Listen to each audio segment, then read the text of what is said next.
What if everything you were taught about the Great Sphinx of Giza is only half the story?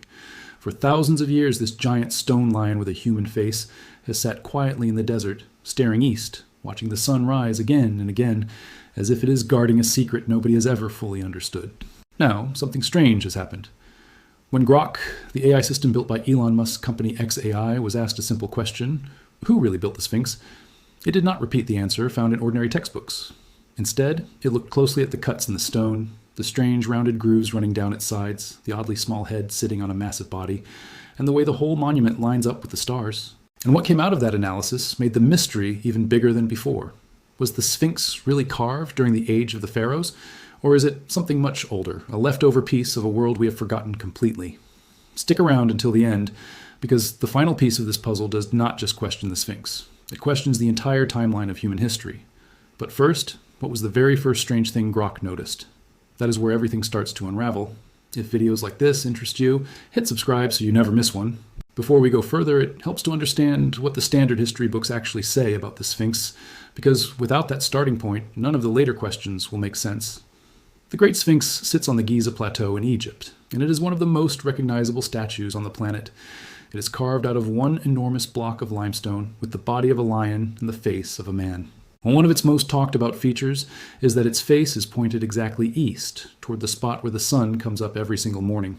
According to most historians, the Sphinx was built somewhere around 2500 BC, roughly 4,500 years ago, during Egypt's 4th dynasty. The common belief is that it was ordered by the Pharaoh Khafre, and many scholars think the face of the statue is actually a portrait of Khafre himself, while the lion body was meant to stand for royal power, strength, and protection.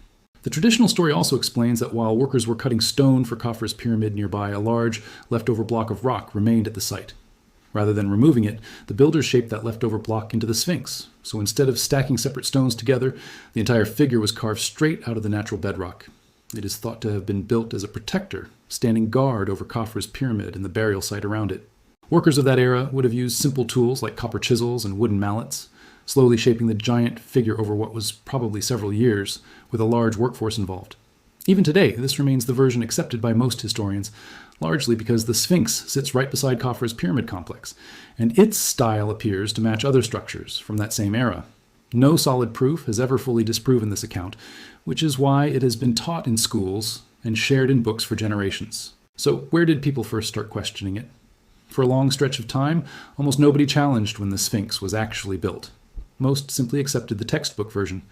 But eventually, a handful of geologists and researchers noticed something odd while studying the body of the statue and the deep trench cut into the rock around it, the same trench that separates the Sphinx from the surrounding stone. At first, it seems like nothing unusual. But when you look closely at the surface, the pattern of the marks tells a different story. Instead of straight scratches, the limestone has smooth, rounded grooves running from the top down to the bottom, almost like waves frozen in stone. That single detail sparked the first real question: what actually carved these lines into the rock?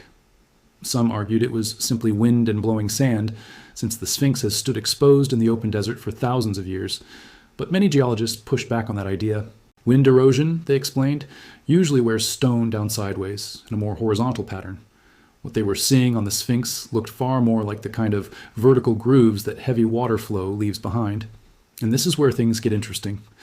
Today's Sahara is bone dry, but scientists agree that thousands of years ago, not millions, just thousands, large parts of the Sahara were green, covered in grass, lakes, and regular seasonal rain. If a long period of heavy rainfall once hit that region, it could have carved exactly the kind of grooves we see cut into the Sphinx today. And that is the moment the argument really took off. Some experts insisted the marks came from ancient rainfall, while others disagreed completely, claiming the grooves could have formed for entirely different reasons, and that no one could pin down the statue's age just from erosion patterns alone. This was the first time the traditional story faced a serious, science-based challenge. The obvious next question is, why would this even matter? How could a few grooves cut into stone possibly rewrite the story of ancient history? Here is where it actually gets serious. Researchers say the type of heavy, sustained rainfall needed to cut those marks simply did not exist in the Giza region 4,500 years ago. By that point, the area had already turned mostly dry. But go back further, thousands of years earlier, and the picture flips completely. Back then, much of today's Sahara Desert was full of rivers, lakes, and steady rain. Over a very long stretch of time, the climate slowly shifted until the entire region became the desert we know now. This is exactly where the debate deepens. If the erosion on the Sphinx really did form during that older rainy period, then the statue must have already been standing there when that rain was falling. That would push the possible age of the Sphinx back thousands of years earlier than the accepted date. And that idea shakes the entire foundation of ancient Egyptian history, because during that earlier era, there were no pharaohs, no pyramids, and no known advanced civilizations at all. Mainstream history tells us people at that time were mostly small groups of hunters and gatherers. Naturally, most historians were reluctant to accept this, arguing it made little sense to rewrite such a major historical timeline based only on weathered stone. Meanwhile, other researchers felt this evidence could not simply be brushed aside. The disagreement dragged on for years with no resolution. Official history on one side, and the marks carved permanently into the rock on the other. Eventually, someone had a different idea. If years of human debate were going nowhere, why not hand the entire case over to an artificial intelligence with no personal stake in either side? That is how Grok, the AI created by Elon Musk's xAI, entered the picture. The reasoning was simple. An AI has no career on the line, no textbook chapter to protect, and no research funding riding on a particular outcome. It simply processes the information it is given and searches for patterns. So a massive amount of material was fed into the system. This was not a handful of photographs. It included detailed laser scans of the Sphinx and the trench surrounding it, giving extremely precise measurements of every curve on the stone. Decades of past erosion studies were added, along with ancient climate reconstructions of North Africa, showing what the weather, rainfall, and temperature patterns looked like thousands of years ago. On top of that came scientific research on exactly how rainfall and weathering affect limestone over long periods, seismic survey results taken from underground near the Sphinx, old expedition photographs from different decades, and various maps and measurements collected over the years. The whole point was to give the AI as much verified information as possible. Importantly, it was never told what conclusion to reach. Nobody instructed it to favor the Khafre theory or the rainfall theory. It was simply told to study the data, compare every possible pattern, and explain what the evidence actually pointed toward. Instead of picking a side and working backward, Grok started cross-referencing everything at once: photographs, laser scans, erosion patterns, ancient climate records, and the mineral structure of the limestone itself. And that is where the story took a turn almost nobody expected, because its very first conclusion zeroed in on the exact question that had divided experts for years without an answer. So what did Grok notice first? Surprisingly, it did not begin with kings or ancient texts. It started purely with the stone itself. The system measured every groove, large and small, across the body of the Sphinx and the walls of the trench surrounding it. How deep each one ran, how wide it was, which direction it flowed, and the curve of each line. It then compared these measurements against known types of natural weathering. First, it examined wind and sand erosion, the kind caused by strong desert winds constantly throwing fine grains against rock, which typically wears a surface in one dominant direction and hits the lower sections harder. Next, it looked at salt weathering, where tiny salt crystals form inside stone and slowly cause it to crumble in scattered pits. Finally, it compared these patterns to the kind of erosion caused by long-term rainfall, where water flowing downward carves long, smooth, rounded grooves into limestone. After running the comparison and a statistical analysis across all three possibilities, the reported result was that the erosion pattern on the Sphinx matched rainfall far more closely than wind or salt, with the analysis showing roughly a 94.7% match for rainfall erosion, compared to a much weaker score for the wind and sand explanation. This did not rule out the other options entirely, but based on everything fed into the system, the rainfall explanation came out as the strongest fit. Grok did not stop there. It then asked how long that kind of erosion would take to form. By comparing known limestone erosion rates against ancient rainfall and climate models, the estimate suggested this depth of weathering could not have appeared in a matter of years or even a few decades. It likely required centuries of steady rainfall. If that estimate holds up, it would mean the Sphinx was already standing in Giza during a period when the climate there was dramatically wetter than it is now. This was the AI's first big takeaway. It did not claim to know exactly who built the Sphinx, but it suggested that if this reading of the erosion marks is correct, the monument could be far older than the accepted timeline allows. After working through the rainfall question, Grok turned to something everyone has seen but few people really stop to think about: the head of the Sphinx. Look at any photograph of the statue and one thing stands out immediately. The body is enormous and elongated, but the head, sitting on top of it, looks noticeably small in comparison. For years, most people assumed this was simply an artistic choice from that era. Instead of just accepting that, the AI measured it. It compared the proportions of the head against the rest of the body, checked the relative volume of each, and asked whether these proportions would make sense if the whole statue had truly been carved in a single continuous process. Its analysis suggested the head looks smaller than expected for a figure of this size, which opened up a new possibility. Grok then studied the weathering on the head and neck specifically. According to the analysis, the erosion on the body strongly resembles long-term water damage, while the wear pattern on the head and neck looks different, showing more signs of dry wind and blown sand rather than water. If that difference is real, it could mean the head and body were not exposed to the same conditions for the same length of time. This brought back an older theory that some researchers have proposed for years, known as the recarving theory. The idea is that the original head of the Sphinx may not have looked anything like it does now. At some point, it may have been reshaped, carved down smaller, and reworked into a human face. Some supporters of this theory even suggest the original statue may have had a complete lion's head, though there is still no direct physical proof of that. From a purely engineering standpoint, this idea makes some sense, since it is entirely possible to carve stone into a smaller shape later, but impossible to add stone back to make something bigger. So if the monument really was reshaped at some point in its history, ending up with a smaller head fits that pattern. After questioning the shape of the statue, Grok shifted its attention away from the ground and up toward the sky. There is one detail almost everyone agrees on. The face of the Sphinx points precisely east toward the spot where the sun rises during the spring equinox. This raised a new question for the AI. If that direction was chosen deliberately, could it also carry some kind of astronomical meaning? To dig into this, Grok factored in a very slow astronomical process called precession, essentially a gentle wobble in the Earth's rotation that causes the position of stars and constellations in the sky to shift gradually over roughly 26,000 years. The AI then built a simulation of the ancient night sky, rolling time backward to see which constellation would have appeared on the eastern horizon at sunrise during the spring equinox across different eras. The simulation reportedly showed that between about 10,500 and 8,000 years ago, the constellation Leo would have risen exactly on the eastern horizon at that time of year. If the Sphinx had already existed then, and if its original shape truly had a complete lion's head, it would mean a lion carved in stone was facing a lion rising in the stars, an idea some researchers have nicknamed lion-watching lion. This is the origin of what is often called the Age of Leo hypothesis. Supporters believe the direction of the Sphinx, combined with its possibly different original shape, may have been intentionally designed to mark this specific astronomical window. Most mainstream historians remain unconvinced, arguing that a matching alignment alone does not prove a monument's age. Even so, some astronomers who have reviewed the math admit the coincidence is worth studying, while still stressing that alignment alone cannot settle a question like this. Geology, archaeology, and other physical evidence all need to line up together. From the sky, Grok's focus came back down to Earth, but this time it looked underneath the Sphinx rather than at the statue itself. Over the years, various surveys using bedrock scanning and seismic imaging have been carried out around the site.